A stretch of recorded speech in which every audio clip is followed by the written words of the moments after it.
Buongiorno e ben ritrovati con il TG Flash di New Sicilia, di seguito i titoli più importanti della mattina.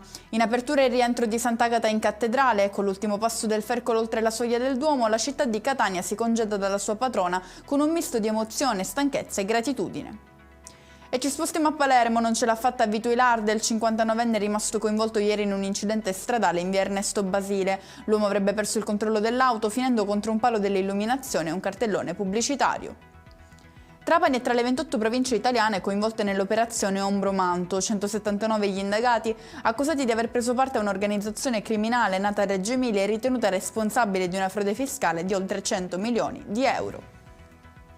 Sospesi i lavori di un cantiere sulla A18 Catania-Messina in direzione della provincia etnea, poiché abusivo. Il provvedimento ha previsto anche una sanzione di quasi 2.000 euro.